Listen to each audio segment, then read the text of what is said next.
This is the Giraffes Don't Eat Steak podcast, a show that brings you marketing stories, tips, hints, and much more. A treat for those who want to succeed in business or marketers who just want to learn. Hello, Alex. Hi, Erica. How are you doing? I'm good. How are you? Very well, thank you. Very well. You sound a bit tired. You sure? You okay? Well, working late, waking up early, And but good. beating Right? people up in the sunshine. Yeah, in between. Awesome. Well, I'm super excited to bring a guest today, Stefano Maifreni, we have met once in person, right, Stefano? We've met Maybe once twice, yes. maybe twice. Maybe twice. But we met online, started chatting and really, really connected with our different perspectives. And I thought it would be awesome to have Stefano on the show today. So welcome, Stefano. Welcome, Thanks Stefano. for having me. Thank you. Thank you. So why don't you start by just telling us a little bit about your background and how you and I became so connected? Sure. So, well, I have a background in strategy and product management in the telco industry in B2B. And a few years ago, now more than 10, I realized that that industry was aging badly. There was not much innovation, not attracting young talent.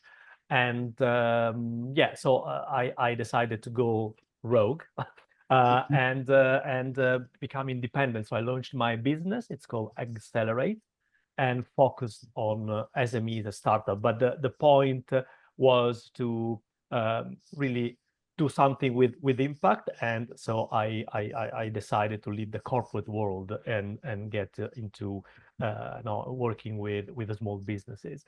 And after that, it was an evolution. So with the background in product management and strategy, I've always been in the middle between a number of disciplines and departments: sales, marketing, engineering, operations, finance, legal. And so I thought to bring that experience to the small businesses. And when you are a small business, of course, it's all about, especially if you're a startup, going to market, being efficient in doing that. Yeah, my focus shifted over the years on commercial operations and company operations. And along the way, of course, I met Erica, because I think one of my clients needed some additional help. And here we are now. I think that was before the pandemic. Yes. But yeah, we've been good at keeping in touch and reconnect. Absolutely. So you're like a translator, Stefano. You translate all the different departments to each other so that they can make sure they're doing the same thing. Is that a good description? Yes, that's a good description. I would add another layer of translation, if you want, which is between all these and the small business world. Because you in each of these disciplines you might have frameworks and habits and things that maybe apply well to large corporates, but I think you need to be good at taking what you just need and implementing in the way that is beneficial for the company. Otherwise, is just adding overhead. Yeah, so that's a bit of one of the traps to avoid. Well, I mean, it certainly sounds like you wear many hats. Yeah, I mean, my career has always been driven by curiosity. Yeah, and that included graduating in telecom engineering. Then I had a kind of classical start, but then I started working with startup in the early 2000s, which says something about my age. But I won't ask you to cut this part. And then, of course, moving from a more technical role into product management, and then more product marketing, and then moving to London. So and finally, getting my hands a bit dirtier, if you want, with the real life of business. Because in a corporate world, on one hand, it's frustrating that you you feel like a drop in the ocean. You don't see the end of your work, but at the same time, you're kind of protected. While, of course, in a small business, you can see the effect of what you do, good or bad. Yeah. So working with startups, what is we have quite a lot of small business owners who are listening to our podcast. So maybe that they might be able to empathize with this, or you might be able to empathize with them. What is the biggest challenge that you always see in startups? What is the kind of the common thread? I would say that there are two. One is obvious. I think it's in terms of lack of, and then you can complete these with time, resources, money, maybe skills sometimes. Yeah. And but the other, and that also I experienced that I didn't really expect, because of course you expect you are a small business and you expect to have a number of challenges along the way, but it's a bit the loneliness of being an owner. Sometimes, yeah, you don't have anyone to talk to, or even, you know, if they're friends or family, they don't really understand. And so sometimes it's really like yeah, lonely and cold. but I would say that's leaving these apart, which is like part of the deal, if you want.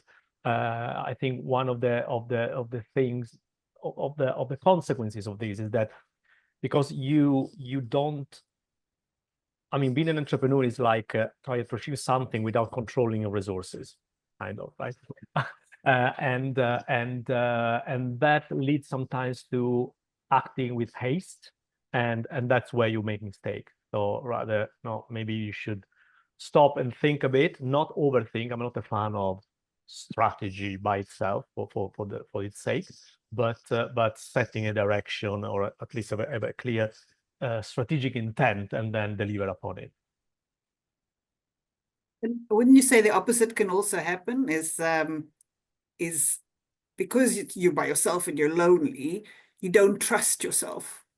And so you're making all the conservative steps rather than taking a risk. Do you see that? Yes, of course, because then of course, at the smaller the business, the more this happens, I think, because it intertwines with your life. Yeah. And of course you have other responsibilities, and so you start thinking, yeah, I mean, I launched my business when my daughter was 1. And I was thinking, I was looking at her, what am I doing? Why am I doing this? I mean, am I really sure? Yeah, I had a few wobbles along the way. I remember 2016 was a particularly dark year with the referendum, with a few invoices now paid late, with the stock market crashing, saying, okay, I need to find a real job. I need to find a proper job. But then I survived that, and then here I am. Here I am, still rogue. So, I mean, is it a personality trait that you need, or are there certain mechanisms that you can learn to be able to get through the challenges of running a startup? Yeah, I mean, it's at the end what keeps your what makes you know that there are the things that keeps you awake at night, and they keep you awake at night, and the things that make you go out of bed. I think the balance should positive, as long as the balance is positive, and you find that you are doing something meaningful, that you are on the right track.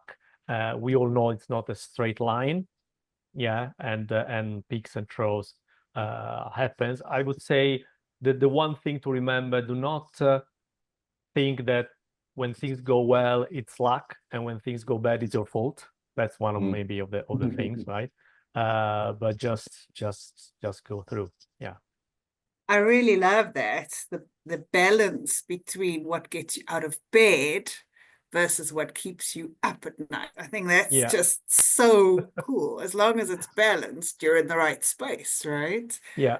Hadn't really thought about that before. We tend to focus on Simon Sinek, what's your why? Think about the feet. We tend to focus on that part, the get you out of bed part. But actually, it comes with stress, right? It comes with worries, the things that keep you awake.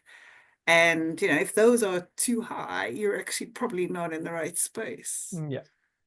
Oh, I love that, Stefano. That's gold. That's going to be definitely a snippet for our TikTok. Thank you. Right. So when we chatted, and we've done quite a lot of chatting, we often talk about, and we both agree, which is good. It's good when we agree, that marketing cannot be in isolation. It has to work with other departments, but in particular, sales and operations. Talk to us a little bit about your view on that link. Sure. And I would add product as well. Product, yeah. Because as you said it well, I think sometimes people look at marketing as this magic switch, right? So you turn it on and sales happen. But it's not that, right? If you don't manage it properly, then usually over time, product is in love with features and technology. Marketing goes, yeah, it's all about engagement and social. Clients. It's all about the clients. And well, yes, should be. And sales goes after quick wins. Well, so if you don't manage things, and operations, of course, it's all about efficiency at all costs. Let me say.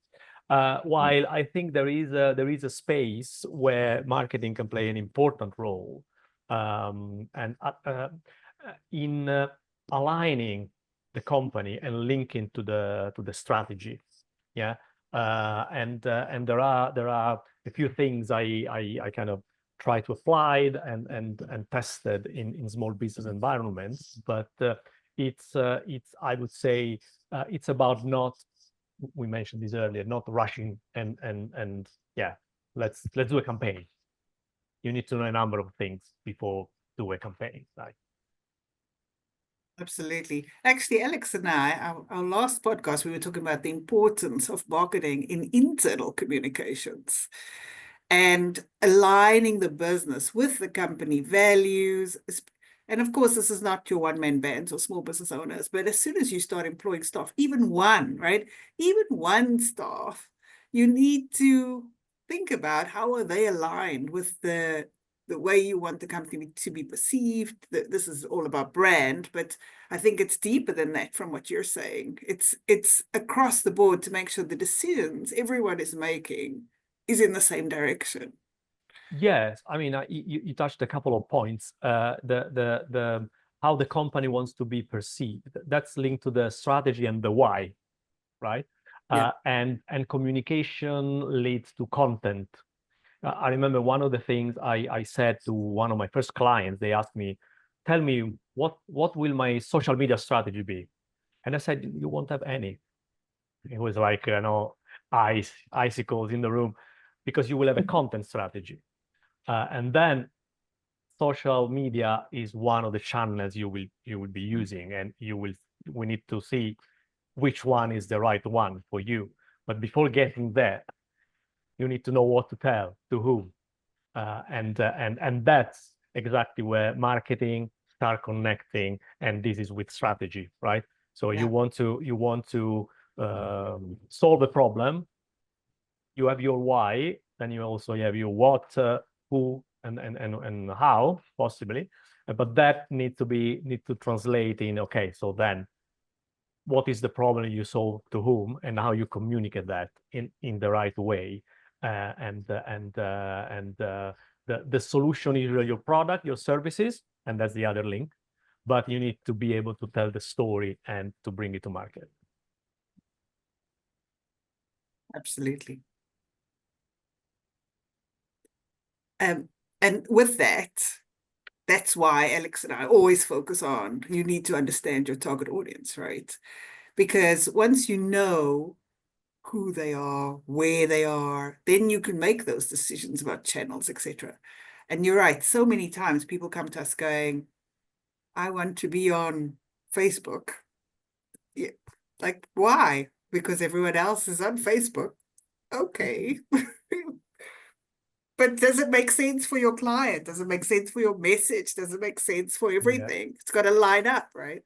Exactly. And that's where I use one of the framework. Yeah, it's about defining your buyer persona. And as I mentioned earlier, I've always worked in B2B, so this applies very well in B2B. So when you sell, it's never a company selling to another company, it's always a person selling to another person. Yeah. And a buyer persona, if you want, it's a way to represent those who decide or influence the purchase of your products or services by their pain points. Yeah. So it's all once you have cleared these, and you might have 2 or 3 buyer persona. If you're a small business, you shouldn't really have more. Then you know exactly where they hang out online and offline. If you know their pain points, you know what to tell them. But also, it's not just what to tell them; it's also when, because they have their own buyer's journey. You know, they don't just decide. It's not just like in the supermarket they put you the candies, just write the till so you can buy, you know, an impulsive purchase. In B2B, there is a lot of, you know, documenting research before they probably approach you. Yeah. And so you need to model that kind of what goes in their mind, and that's what your funnel is. And therefore, at each stage of the funnel, you need to tell them the right things. No, you must have received a cold message saying, "Hey, why don't you come up? Let's arrange a demo." And I'm not even in your funnel. I'm not even thinking about having a problem. That's too early. We are wasting time and cost, and that sales effectiveness going down, right? So that's exactly the point about studying the buyer persona first. If you know their pain points, you know exactly product strategy, you know what pain points are you solving, you know exactly when to tell those things at the right time in the funnel, the right place in the funnel, and so you start bringing them down. And a campaign is nothing more than activating a part of the funnel and trying to move someone from one stage to the next. Yeah, so this is how I try to model and apply this thinking, because it's easy to get everything mixed. And as you said, let's do a campaign on Facebook. Yeah. And of course you need to be consistent. I work for a client, and we had all these buyer persona thing, and we ended up saying, okay, these buyer persona are on Facebook, because they were so small, very, very small business, almost individuals. And sales came up, we need to run a campaign on LinkedIn. You can imagine the conversion rate of that campaign. Yeah. So that's exactly the point. So that framework should then guide you in everything you do. And yeah, the temptation, no, the FOMO. Oh, everyone is LinkedIn. That was a B2B business. So the easy answer is, oh, let's go on LinkedIn, right? But that target was so small, they didn't maybe even have a LinkedIn profile, but they had a Facebook page or Facebook profile. And it's still surprising to me whenever I see businesses that do not put enough emphasis on the importance of creating that framework. And it's something we also touched on in the last episode, Erica, about the problems it can cause across the business, especially when the whole business is not aligned with that framework.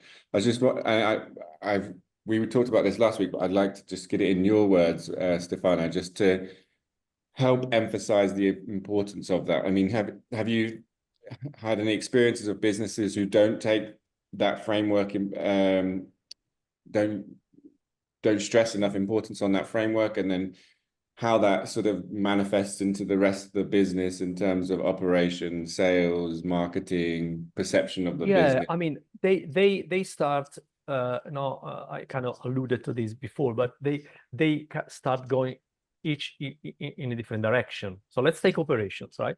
Operation should be all about efficiency. Yeah, but I also can offer type of CO type of services, but for me, it's still customer driven, right? Yeah. So if you strip everything out, you can be super efficient and have unhappy customers. Because, for example, if you send me an order, yeah, if there are no problems, I don't need to tell you, thank you, I received the order, yes, it's dispatched. No, I don't have to. Technically, no, it's inefficient. But if you think about the customer, yeah, it's probably something you should do. There is also an efficiency caveat because you prevent a lot of codes. But but yeah, you know what I mean. I think in terms of each function start going focusing on maybe their one KPI. We are product management. Let's churn out features. We are operations, efficiency. We are marketing, engagement. We are sales, quick wins. while there is a longer term game to play. But I would say, I think we also know those who the advocates of the framework, we need to maybe improve in maybe not use the word framework, maybe let's avoid the perception of this framework as, oh, this is overhead, this is MBA stuff, this is consulting stuff. It's not for me, I'm small, I need the result quickly. Yeah. So I think we need, and that's why I put an effort in I'm not using the full buyer persona, full funnel. I only have 4 stages in my funnel usually, and that is one funnel including marketing and sales. Yeah, very easy. Each stage is a different color, so so it's basic stuff, and you can get quickly to the end of the thought process, and maybe you can refine it later. I think it's a two-side thing. On one hand, yes, I think the business need to understand that. On the other, because they are in the state of mind of running and lacking resources, we need to position the framework as something that is not just overhead or consulting stuff.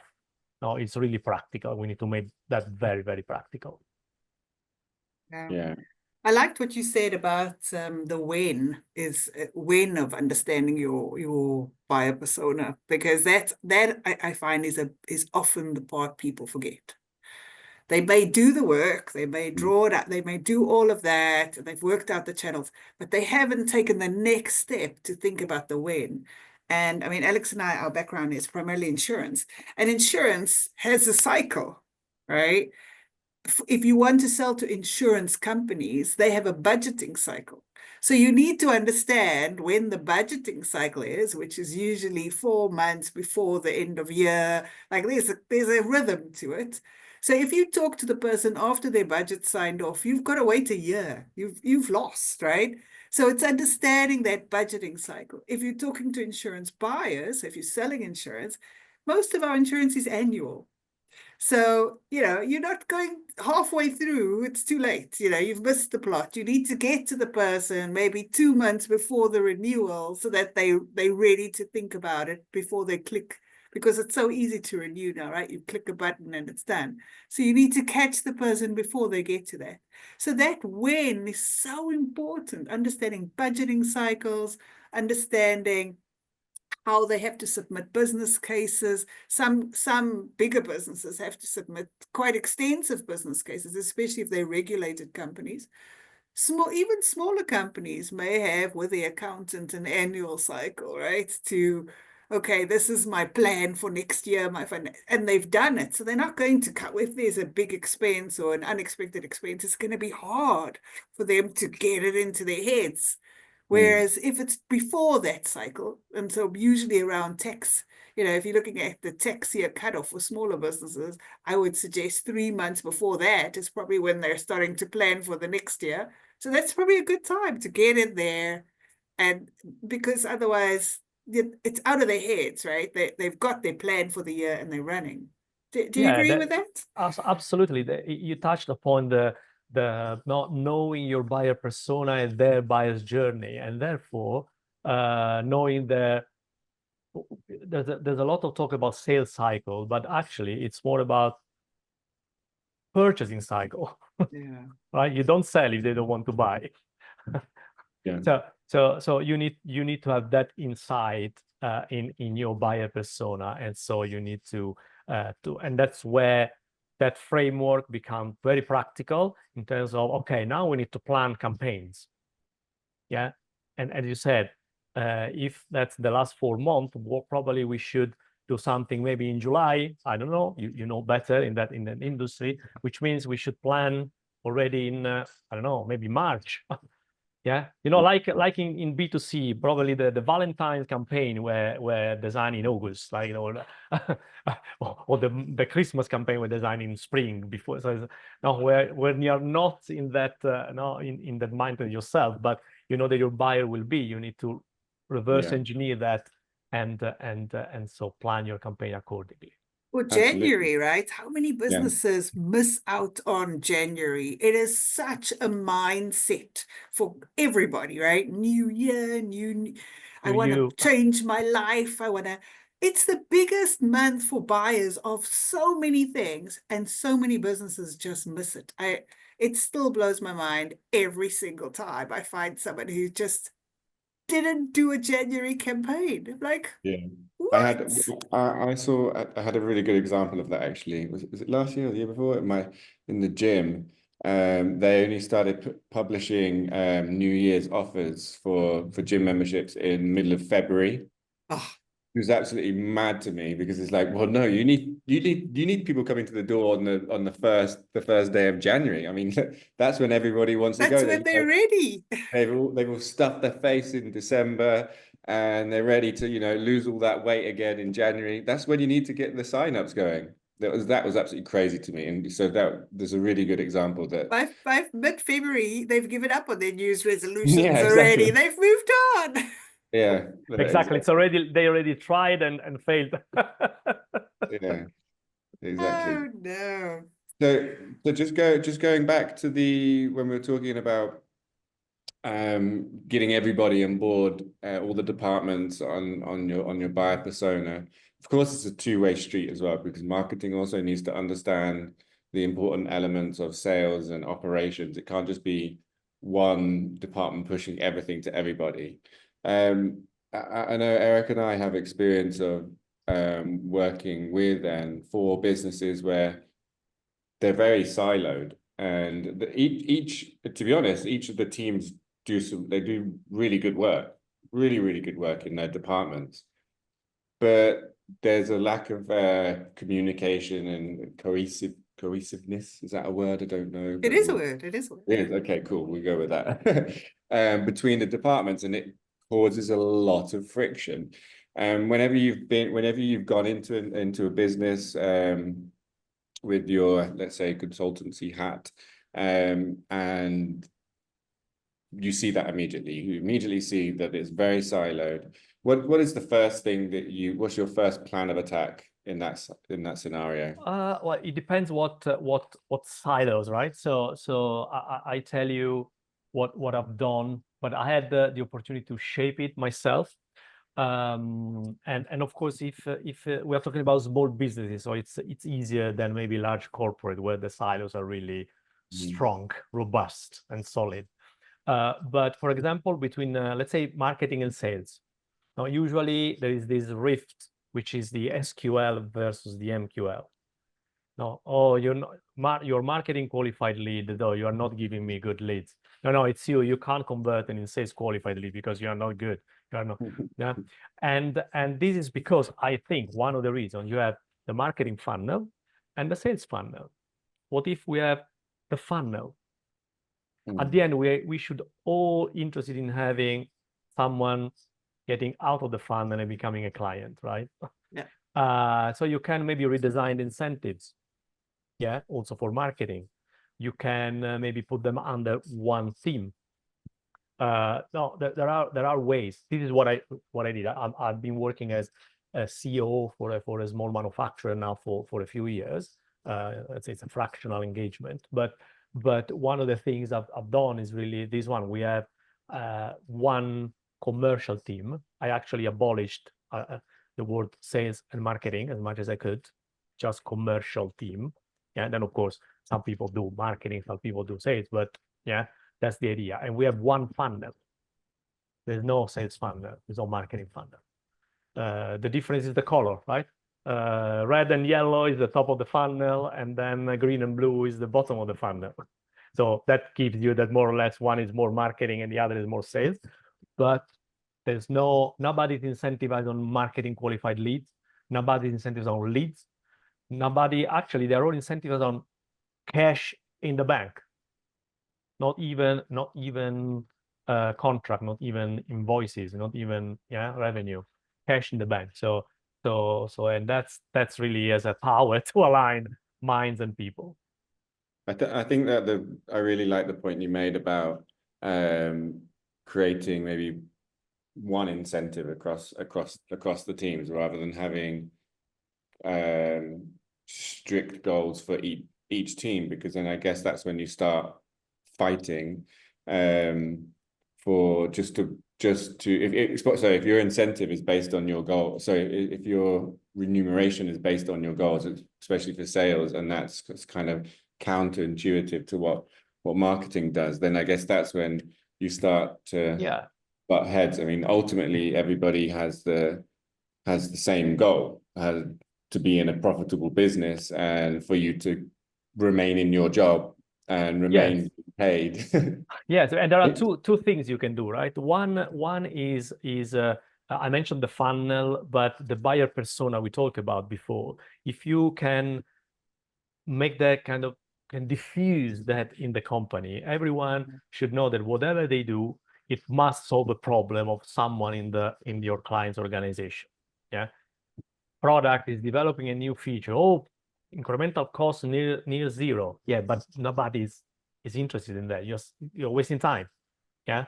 So if they know that, even operations, when they onboard the customer, when they deliver the service or products, whatever the company does, they even a well-designed invoice makes the life easier to those who need in account payable of your clients, right? So that's a really unifying kind of framework across the company. Of course, that's the advantage of being a small company. Yeah. And also, another thing that I've been working on is OKR, so objective and key results. I won't go into details, but this is one of the examples where I didn't take the full framework, but let's put it this way, it's a way to give a narrative, the objective, the O, that is linked to the strategy, to the key results, including the KPI, and rarely OKR are function specific. They always include 2 or 3 functions because they are based on actually outcome. So when I said earlier, at the end, we want to have cash in the bank. That's what we are. No, so it doesn't matter if you sell a multi-million contract to someone who will never pay. Yeah. So that's the point. So you can design objectives in a way that there must be a bit of tension. There's always a bit of tension, right? Healthy. But you can make them another factor to kind of focus and work everyone in the same direction. That's very important when you're small, because let's say if you are a 30 people business and 2 people do not act in line with the other, let's say 3, so the math is easier. 10% of your workforce is out of line. It's a lot. Yeah, it is a lot. So, yeah. Awesome. Very exciting. So Stefano, you've spoken a few times now about product. So where does product fit in? And I'm thinking of a small business now, which generally won't have a product function. Is product the first thing that they should think about? Well, if you are a product company, I would say so. I mean, I mentioned this manufacturer. You know what the point is? It's product management. Okay. Is one thing that, and probably I might be a bit biased because that's my background, right?